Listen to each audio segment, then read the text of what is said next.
Selamat malam para pelanggan Bude Yanti yang hobinya bermain lato-lato. Pada saat ini Bapak Yanto akan kembali melanjutkan sebuah cerita tentang perjalanan cucu Monton yakni Babang Tamfan Xiaoyan. Saat ini kita kembali diperlihatkan dengan Xiaoyan yang pada saat ini sedang mengikuti Jin Wuchen. Di dalam perjalanan ini Jin Wuchen pun memperkenalkan beberapa klan yang berada di sini. Mendengar sedikit penjelasan dan pengenalan dari Jin Wuchen ini Xiaoyan sedikit terkejut, dan pada saat ini barulah Xiaoyan mengagumi sosok dari Jin Wuchen ini. Tidak lama setelah berjalan-jalan Jin Wuchen pun tertawa, dirinya pun segera berkata akhirnya dirinya telah bertemu dengan salah satu idola Xiaoyan. Kemudian Xiaoyan pun mengangkat kepalanya dan melihat seorang pria kekar setinggi 2 meter. Lalu sepasang mata merah darah milik lelaki tersebut memancarkan cahaya yang tirani. Kemudian otot tubuh bagian atas pria ini sekuat ukiran batu dan ditutupi dengan bekas luka yang lebat. Melihat pria tersebut Xiaoyan juga menyadari bahwa ini pastilah naga marah dari klan iblis. Xiaoyan menggelengkan kepalanya dan bergumam sungguh aura yang mendominasi. Setelah diam-diam mengetahui Xiaoyan pun menghela nafas lega dan segera menyeret Jin Wuchen untuk pergi. Tidak lama setelah itu Jin Wuchen pun segera menatap ke depan dan berkata itulah salah satu idola Xiaoyan. Zhen Jian adalah salah satu orang yang sebelumnya sebutkan. Mata Xiaoyan pun sedikit menyusut dan dirinya melihat pemuda yang berdiri di tengah kerumunan di depannya. Pemuda itu mengenakan pakaian putih seperti salju dan sarung putih di punggungnya. Meskipun begitu wajah pemuda ini biasa-biasa saja di antara banyak orang yang ada di sekitarnya. Namun Xiaoyan pun teringat perkataan Zhenni dan bertanya-tanya apakah ini adalah saudara dari Zhenni. Sementara itu Jin Wuchen segera berbisik kepada Xiaoyan. Dirinya berkata sepertinya dirinya berpikir bahwa pria itu adalah seorang idiot. Mendengar perkataan dari Jin Wuchen ini Long Yi yang berada di samping juga mengangguk. Xiaoyan hanya bisa mengerutkan kening dan menatap ke arah keduanya dengan sedikit ketidaksenangan, karena mau bagaimanapun orang ini adalah saudara dari klan Zhenni, sehingga setidaknya Xiaoyan harus memiliki rasa hormat yang diperlukan. Sementara itu di sisi lain pada saat ini Zhen Jian sepertinya telah memperhatikan sesuatu, sehingga dirinya pun segera mengangkat kepalanya sedikit dan bertemu dengan mata Xiaoyan yang menatapnya. Meskipun mereka belum pernah bertemu satu sama lain sebelumnya, namun rumor tentang Zhenni dan Xiaoyan sudah menyebar di keluarga. Bahkan pada saat ini semua keluarga telah melihat potret dari Xiaoyan.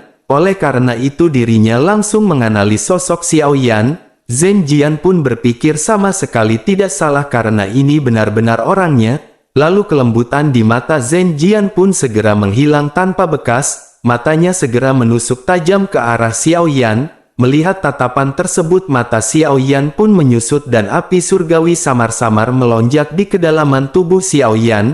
Saat keduanya saling memandang mereka sudah terlibat dalam konfrontasi yang tidak terlihat. Pada saat ini Xiaoyan menyadari bahwa lebih sulit dari yang dibayangkan untuk mendapatkan pengakuan dari keluarga Zhenni. Xiaoyan pun merasa sedih untuk sementara waktu setelah merasakan penghinaan langsung dalam tatapan Zhen Jian sebelumnya. Xiaoyan menyadari bahwa Xiaoyan tidak perlu mengatakan lebih banyak hal lagi pada saat ini. Xiaoyan pun perlahan berbalik dan berjalan pergi dan setiap langkah Xiaoyan terasa begitu berat. Zhen Jian pun menarik pandangannya dan cibiran segera muncul di sudut mulutnya. Zhen Jian berkata jauh dari Zhenni tidak akan tertarik pada seseorang yang hanya kompeten dalam beberapa resep saja. Selain itu mereka hanyalah keluarga pembantu dari keluarga Zhen miliknya. Jika ingin memanjat keluarga Zhen miliknya maka itu hanyalah sebuah mimpi. Sementara itu Jin Wuchen pada saat ini tidak menyadari apa yang terjadi. Dirinya pun menoleh dan melihat Xiaoyan yang pada saat ini segera masuk ke kerumunan. Dirinya pun segera mengejar Xiaoyan dan dirinya benar-benar tidak mengerti mengapa jenius yang disebut Xiaoyan ini hanya melirik mereka dan pergi. Akhirnya setelah menjauhi keramaian Xiaoyan sedikit tenang dan mengajukan permintaan lainnya. Xiaoyan berkata kepada Jin Wuchen bahwa dirinya ingin menemui orang yang memiliki julukan sebagai Chaos Immortality. Jin Wuchen pun mengangguk dan mereka segera berjalan hingga sampai ke sebuah alun-alun. Xiao Yan pun pada saat ini melihat sesosok yang duduk dan tidak bergerak. Hanya melihat dari sosok ini Xiao Yan pun segera bergumam bahwa orang ini adalah orang yang sangat berbahaya. Jika memiliki persahabatan dengannya maka mereka akan menjadi lebih kuat. Namun jika menjadi musuhnya maka dirinya akan menjadi musuh yang tidak akan bisa mati. Setelah itu Xiao Yan pun segera menoleh dan bertanya kepada Jin Wuchen, apakah ini adalah darah raja dari keluarga Warcraft? Jin Wuchen melirik Xiao Yan dan menatapnya seperti seorang idiot dan bertanya, apakah Xiao Yan benar-benar tidak tahu? Xiao Yan pun segera berkata bahwa Xiao Yan pada saat ini hanya sedikit penasaran. Lalu salah satu saudara laki-lakinya pernah bertemu dengan seorang gadis dari keluarga Warcraft secara kebetulan. Jin Wuchen pun pada saat ini hanya mengangguk dan mereka pun segera pergi dari sana. Di tengah perjalanan ini Xiao Yan pun segera bertanya siapakah yang akan mereka temui selanjutnya. Nada bicara Jin Wuchen pun menjadi dingin ketika dirinya berkata hanya ada Pilhol. Mendengar hal tersebut Xiao Yan pun segera mengerutkan keningnya dan mengingatkan bukankah masih ada klan iblis jiwa? Jin Wuchen pun segera berkata bahwa pria dari keluarga klan iblis jiwa itu seperti hantu yang berkeliaran di dunia. Oleh karena itu di manakah dirinya bisa menemukan keberadaannya? Mendengar hal itu Xiao Yan pada saat ini hanya mengangguk dengan ekspresi sedikit kecewa. Bersamaan dengan itu tiba-tiba langkah Jin Wuchen yang berjalan pun berhenti. Dirinya melihat ke depan dengan rumit dan gigi pudingnya menggigit bibir bawahnya dengan erat. Pada saat ini terlihat ada sedikit kesedihan di mata Jin Wuchen. Xiao Yan pun melangkah maju dan bertanya dengan heran, apakah yang telah terjadi? Jin Wuchen seperti menekan emosi di dalam hatinya, lalu dirinya pun segera berkata bahwa Xiao Yan bisa maju dan melihatnya. Mata Xiao Yan pun segera berkelana ke depan dan melihat seorang gadis cantik. Xiao Yan pun berpikir sepertinya Jin Wuchen memiliki hubungan yang tidak biasa dengan gadis cantik di hadapannya ini. Pada saat ini seorang pemuda berjalan keluar dari kerumunan di depan dan memeluk gadis cantik tersebut. Mereka perlahan berjalan menuju ke arah Xiao Yan dan yang lainnya. Meskipun begitu pria muda ini tidak menanggapi tatapan Xiao Yan dan segera menuju ke arah Jin Wuchen. Jadi pria ini bernama Dan Ding yang merupakan salah seorang jenius dari Pilhol. Pria itu pun segera memegang tangan gadis cantik tersebut dan menyapa Jin Wuchen. Dirinya tersenyum dan berkata bahwa mereka benar-benar sudah lama tidak bertemu. Jejak kepanikan segera melintas di mata si gadis cantik tersebut dan dirinya pun segera menundukkan kepalanya. Jin Wuchen pun membalas bahwa itu benar-benar sudah lama sekali. Jin Wuchen pada saat ini menjawab sambil menatap ke arah si gadis cantik yang bersarang di pelukan Dan Ding. Saat ini ada kesedihan yang tidak terlukiskan di matanya terungkap, akan tetapi nada bicaranya masih tenang.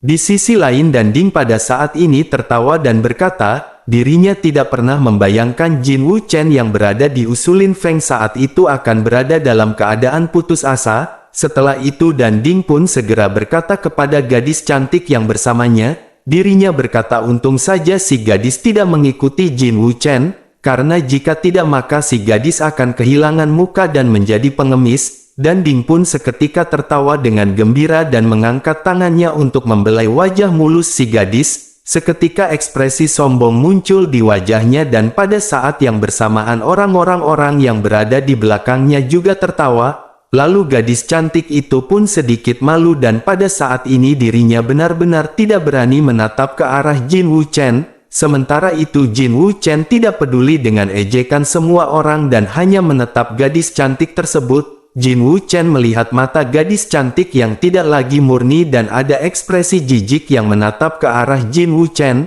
Lalu Xiao Yan yang berdiri di samping Jin Wuchen juga melihat semua ini, sehingga Xiao Yan segera mengerti apa yang sedang terjadi dan tidak bisa lagi menahan amarah di dalam hatinya. Jin Wuchen adalah jenius yang tidak tertandingi yang membawa Xiao Yan memperkenalkan kepada semua orang, jadi tidak peduli apapun yang akan terjadi. Maka Xiao Yan pada saat ini tidak bisa melihat Jin Wuchen menderita kejahatan seperti itu. Alis Xiao Yan pun segera mengerut dan pembuluh darah biru muncul di dahinya dan Xiao Yan pada saat ini hendak berteriak.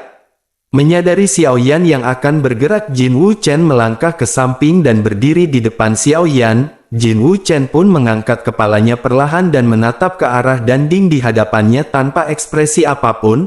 Dirinya berkata dengan tenang namun tegas, meskipun dirinya tidak memiliki latar belakang keluarga yang kuat, namun sebelum hari ini dirinya masih berencana untuk bersama dengan si gadis untuk suatu hari berjuang sampai mati. Hanya saja sekarang dirinya berpikir bahwa semua itu tidak perlu. Tawa semua orang seketika berhenti dan Jin Wuchen pada saat ini terus berbicara. Jin Wuchen melontarkan ejekan bahwa sangat tidak penting bagi Jin Wuchen untuk menanggapi seorang penjahat yang pernah dirinya anggap sebagai saudara laki-laki tetapi merampok wanitanya. Tidak penting bagi Jin Wuchen untuk melihat seorang wanita yang tidak layak untuk dilihat pada saat ini. Benar-benar tidak layak menyia-nyiakan kekuatannya untuk permasalahan ini. Putra kedua tetua agung dari Istana Alkemis baru saja mengambil sepatu rusak bekas Jin Wuchen untuk dipakai, namun dirinya pada saat ini benar-benar bangga dan pamer di mana-mana. Jin Wuchen benar-benar tidak mengerti apa yang sangat dirinya banggakan. Putra kedua dari Aula Pil ini benar-benar sangat idiot karena gadis tersebut sudah dibolak-balik sama Jin Wuchen.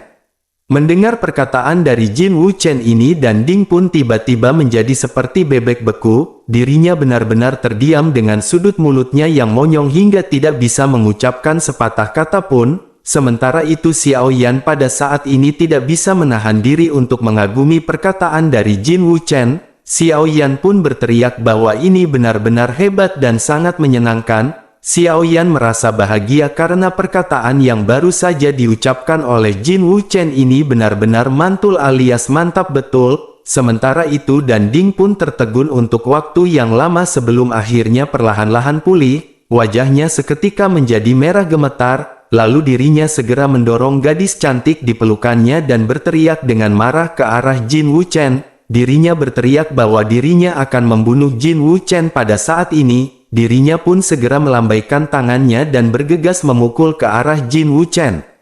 Menghadapi hal itu Jin Wuchen hanya menyipitkan matanya, lalu tanpa rasa takut dirinya menantikan pukulan yang dilesatkan oleh Danding dalam amarahnya.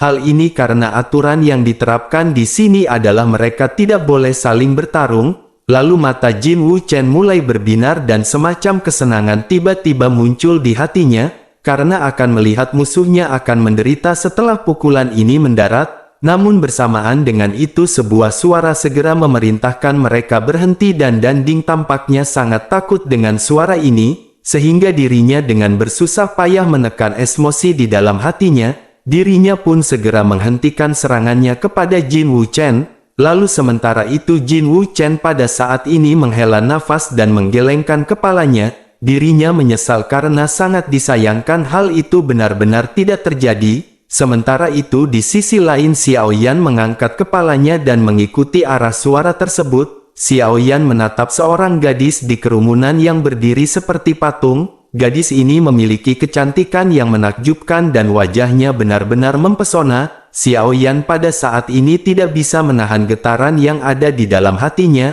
Terlebih lagi aura dari gadis ini benar-benar sangat luar biasa. Bahkan dengan teriakannya saja kekuatan spiritual Xiao Yan pada saat ini sedikit mengandung riak. Xiao Yan pun bertanya-tanya, apakah ini sosok Dan Bingyan yang merupakan jenius yang tidak tertandingi dari Pil Palace? Sementara itu di sisi lain sosok Dan Bingyan pun segera menghampiri mereka dengan acuh tak acuh. Dan Bingyan pun segera berkata, dirinya tidak ingin tahu siapakah yang salah dan benar. Mereka dapat menyelesaikan urusan mereka sendiri, tetapi karena mereka tidak dapat melakukan apapun di sini maka mereka harus menunggu sampai mereka memasuki ilusi. Dengan begitu maka masing-masing akan bisa bertempur sesuai dengan kemampuannya sendiri. Setelah selesai berbicara dirinya pun segera berbalik dan pergi tanpa melihat ke arah Xiao Yan dan Jin Wuchen. Pada saat ini bahkan dirinya tidak menoleh ke arah Danding dan yang lainnya seolah-olah hal sepele seperti ini tidak ada gunanya. Sementara itu Xiao Yan menyipitkan matanya dan menetap ke arah punggung Dan Bingyan. Lalu tiba-tiba Xiao Yan menghargai wanita jenius yang tiada taranya ini. Namun penghargaan adalah penghargaan dan hubungan permusuhan antara kedua belah pihak tidak akan berubah sedikit pun. Xiao Yan tidak akan berbelas kasih kepada Dan Bingyan karena permasalahan ini semua. karena harga benar-benar harus dibayar oleh Pil Palace atas apa yang mereka lakukan kepada Xiao Yan. Sementara itu setelah semua orang pergi, Jin Wuchen pada saat ini segera menoleh ke arah Xiao Yan. Dirinya pun segera berkata saudara Xiao Yan seharusnya tidak terlibat karena permasalahan ini. Menanggapi hal itu Xiao Yan hanya berkata agar kakak Wu Chen jangan khawatir. Xiao Yan pada saat ini hanya tidak mengerti mengenai arogansi dari Pil Palace. Jin Wu Chen pun tersenyum dan mengangguk sebelum akhirnya mengajak Xiao Yan untuk pergi. Jin Wu Chen berkata bahwa pintu masuknya akan segera terbuka, oleh karena itu mereka harus bersiap dan mereka tidak tahu akan seperti apa ketika mereka memasuki ilusi. Xiao Yan pun sedikit mengangguk dan dengan lembut segera meraih tangan Long Yi dan berjalan ke sudut alun-alun. Mereka pun diam-diam menunggu dengan tenang dibukanya pintu ilusi ini. Setelah menunggu cukup lama pada saat ini segera muncul lingkaran darah besar. Lalu ledakan yang kuat segera keluar dan bersamaan dengan itu sesosok kabur segera tiba-tiba muncul.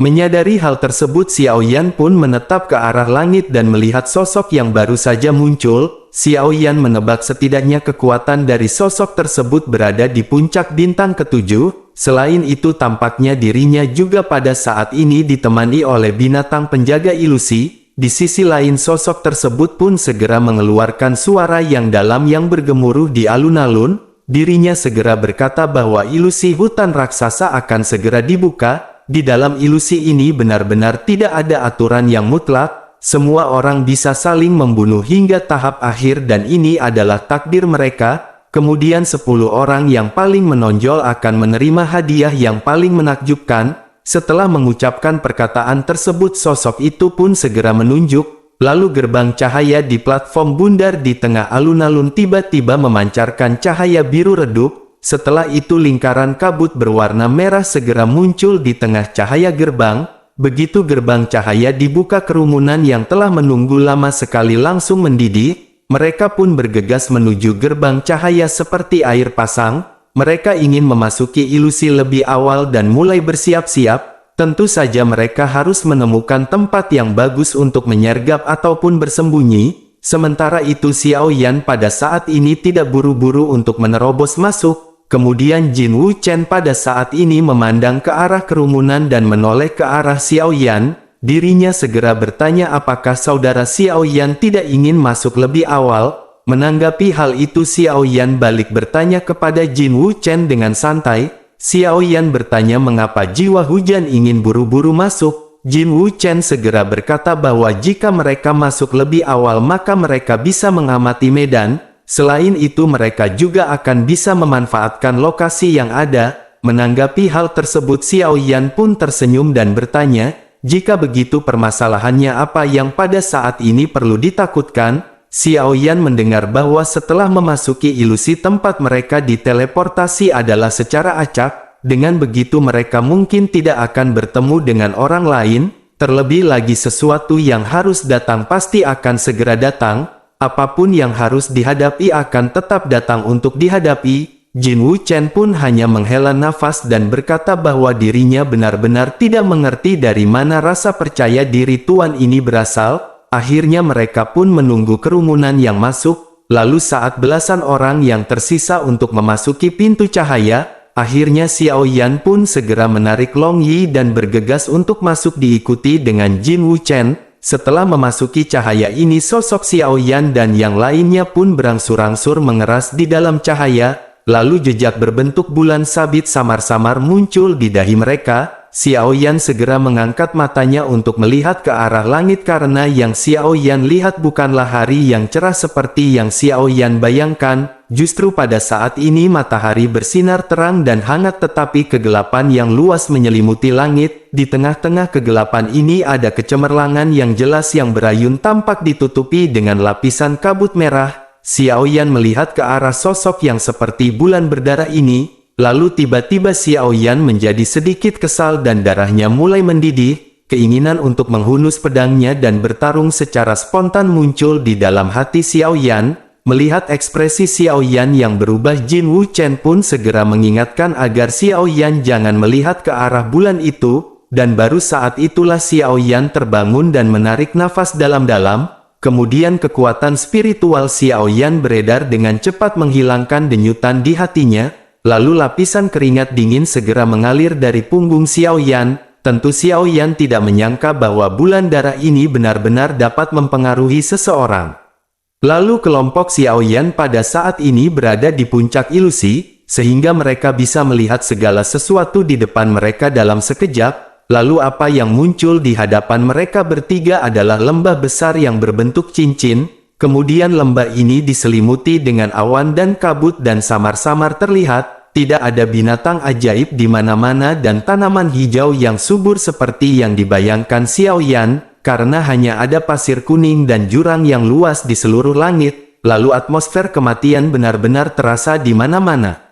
Kemudian Xiao Yan pun mengerutkan kening dan bertanya-tanya apakah ilusi ini sebenarnya adalah area kematian yang luas. Xiao Yan pikir akan ada segerombolan binatang ajaib dan ramuan obat langka segera setelah Xiao Yan masuk, namun siapa yang menyangka bahwa tidak akan ada tanaman hijau sejauh 1000 meter. Menanggapi perkataan ini, Jin Wu Chen pun segera berkata bahwa ini adalah sisi luar dari ilusi. Dirinya khawatir jika Xiao Yan menemukan binatang ajaib ataupun ramuan obat, Xiao Yan tidak akan bisa mendapatkannya selain membunuh mereka. Mendengar hal itu mata Xiao Yan pun seketika menyala karena Xiao Yan benar-benar tidak memahami situasi spesifik dari alam ilusi. Xiao Yan berpikir sepertinya Jin Wu Chen ini tahu banyak. Xiao Yan pun akhirnya segera berbicara, bisakah kakak Wu Chen memberitahu Xiao Yan tentang situasi ilusi? Mendengar perkataan Xiao Yan ini, Jin Wu Chen menatap Xiao Yan dari atas hingga ke bawah. Dirinya pun segera berkata bahwa dirinya benar-benar bingung kepada Xiao Yan. Di tempat kekacauan seperti gua darah ini, Xiao Yan berani datang benar-benar tanpa mengetahui apapun. Xiao Yan pun hanya bisa tersenyum kecut menghadapi perkataan dari Jin Wu Chen ini. Xiao Yan pun segera berkata bahwa Xiao Yan hanya tahu bahwa ini penuh dengan pembunuhan, dan ini adalah tempat yang bagus untuk berlatih. Oleh karena itu Xiao Yan ingin datang ke sini untuk mempertajam kemampuannya. Sementara itu Jin Wu Chen pada saat ini menghela nafas dan berkata bahwa dirinya mau tidak mau akan memberitahu Xiao Yan apa yang dirinya tahu. Jin Wu Chen pun segera memberitahu Xiao Yan dan Long Yi informasi mendetail tentang situasi spesifik gua darah. Gua pembunuh darah ini dibagi menjadi 3 area, yakni lingkar luar, dalam, dan inti. Di area luar ini hampir tidak ada binatang ajaib dan tidak ada tanaman obat. Di tempat ini hanya ada jalan yang menuju ke area dalam. Mereka yang memasuki ilusi harus melalui jalan ini ke lingkaran dalam, karena jika tidak maka ketika ilusi ditutup, jika mereka masih berada di pinggiran luar, maka mereka akan langsung dilenyapkan oleh ilusi. Selain itu tidak ada gunanya bagi mereka untuk berdiam diri di lingkar luar ini. Dengan kata lain, bagian pinggiran ini adalah makam bagi mereka yang memiliki kekuatan yang lebih lemah. Selain itu tahap pertama dari potongan hijau yang berbentuk terompet di sana adalah lingkaran dalam. Jin Wu Chen pun menunjuk ke kejauhan, dirinya pun lanjut menjelaskan bahwa lingkaran bagian dalam ini sangatlah besar. Ada gerombolan monster di sana dan yang terendah adalah bintang kelima. Selain itu ada juga tanaman obat di mana-mana dan itu benar-benar sangat langka di benua Dodi. Ada gua yang tidak terhitung jumlahnya dan tidak ada yang tahu apakah mereka akan secara tidak sengaja menemukannya di dalam gua ini. Bahkan di sana pada saat ini mungkin saja ada 3 hal aneh. Namun tentu saja di tempat seperti itu kekuatan untuk membunuh benar-benar sangat diperlukan. Sementara itu bagian kedua gelap gulita yang membentuk terompet adalah intinya, lalu medannya jauh lebih rendah dibanding dengan lingkar dalam. Lapis demi lapis, monster di sana lebih kuat dan tumbuhannya lebih langka, meskipun peluangnya benar-benar lebih banyak, akan tetapi tentu saja pembunuhan yang berada di sana juga lebih berdarah, sehingga dapat dikatakan bahwa ini adalah tempat pengalaman nyata dalam ilusi. Di tengah lapisan bawah inti terdapat platform kecil yang ditutupi oleh layar transparan, dan ini merupakan tempat untuk mendapatkan hadiah dari binatang penjaga ilusi. Ketika ilusi ditutup kecuali 10 orang yang paling menonjol di bagian bawah inti, maka semua orang yang hidup akan dipindahkan ke alun-alun di luar pintu ilusi. Hanya ada 10 orang yang akan dipindahkan ke platform kecil oleh binatang penjaga. Setelah itu mereka akan menerima hadiah yang besar dari binatang penjaga itu. Xiao Yan pun mengangguk dan baru sekarang Xiao Yan mengetahui situasi spesifik dalam ilusi tersebut.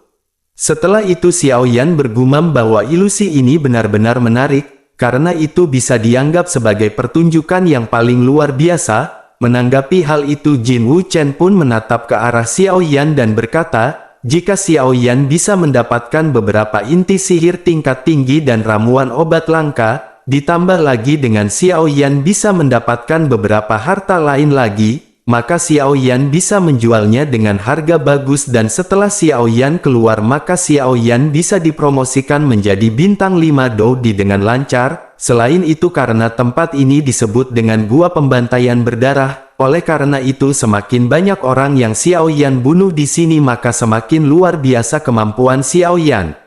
Mendengar hal itu Xiao Yan pun mengangguk karena Xiao Yan sudah mengetahui hal itu. Tidak lama Jin Wuchen mengulurkan jari telunjuknya dan menunjuk ke dahinya sendiri. Setelah itu dirinya menunjuk ke dahi Long Yi dan bertanya apakah mereka melihat tanda bulan sabit di dahi mereka. Xiao Yan pun seketika tersadar saat memperhatikan dahi Long Yi, karena ada jejak bulan sabit samar-samar ada di dahinya. Xiao Yan pun bertanya apakah gunanya ini, bisakah mereka merasakan atau menerima pengaruh bulan darah di hatinya. Jin Wuchen pun seketika tersenyum dan berkata bahwa tebakan Xiao Yan memang benar, tanda bulan sabit ini memiliki fungsi lain yang lebih penting. Dapat dikatakan bahwa tanda bulan sabit ini menunjukkan jumlah statistik pembunuhan masing-masing. Setiap kali Xiao Yan membunuh seseorang maka warna tanda bulan sabit itu akan berubah menjadi merah. Warna putih di dahi Xiao Yan itu akan berubah dari merah muda ke merah tua hingga menuju ke hitam.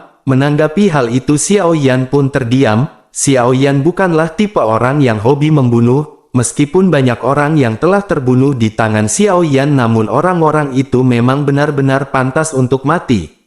Sementara itu di sisi lain Jin Wuchen pun segera menjelaskan sesuatu hal kepada Xiao Yan. Jin Wuchen berkata sambil tersenyum jika warna jejaknya menjadi gelap, maka itu belum tentu seseorang membunuh banyak orang, tetapi jika orang itu membunuh banyak orang maka warnanya pasti akan gelap. Dengan begitu berarti setiap kali Xiao Yan membunuh seseorang, maka jumlah orang yang telah dibunuh oleh orang tersebut akan dihitung di kepala Xiao Yan. Dengan begitu warna tanda di dahi orang yang baru saja Xiao Yan bunuh juga akan ditumpangkan pada tanda Xiao Yan. Xiao Yan pun berpikir hati-hati sebelum akhirnya merenung sejenak. Xiao Yan bergumam orang dengan tanda gelap tentu telah membunuh banyak orang.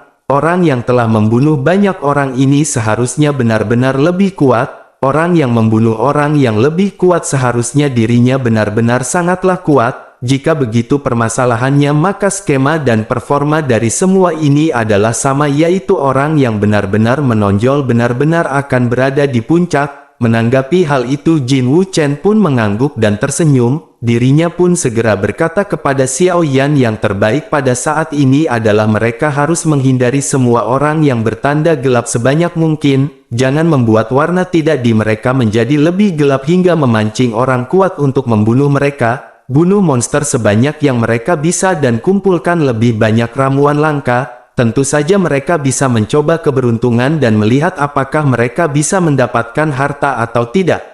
Karena hanya itu saja yang harus mereka lakukan pada saat ini dan setelah itu mereka harus mencoba untuk keluar hidup-hidup. Xiao Yan pun tersenyum dan berpikir apa yang dikatakan oleh Jin Wuchen ini memang benar. Xiao Yan pun segera merentangkan pinggangnya dan berkata agar mereka harus segera pergi. Mereka harus melihat betapa berdarahnya gua darah pembunuh ini. Setelah selesai berbicara Xiao Yan pun segera menarik Long Yi ke atas dan bersama dengan Jin Wuchen mereka segera melesat. Kemudian di sepanjang jalan Xiao Yan melihat darah yang terciprat. Tentu Xiao Yan melihat kehidupan yang baru saja hidup di tanah berakhir dengan kematian. Melihat pemandangan ini mata Xiao Yan pada saat ini benar-benar terkejut. Karena benar-benar banyak mayat yang masih segar di permukaan tanah. Melihat jumlah ini Xiao Yan berpikir bahwa gua darah ini benar-benar sangat menakutkan, namun sayang hal ini tidak lebih menakutkan dengan Bude Yanti yang marah ketika menagih hutang kepada pelanggannya.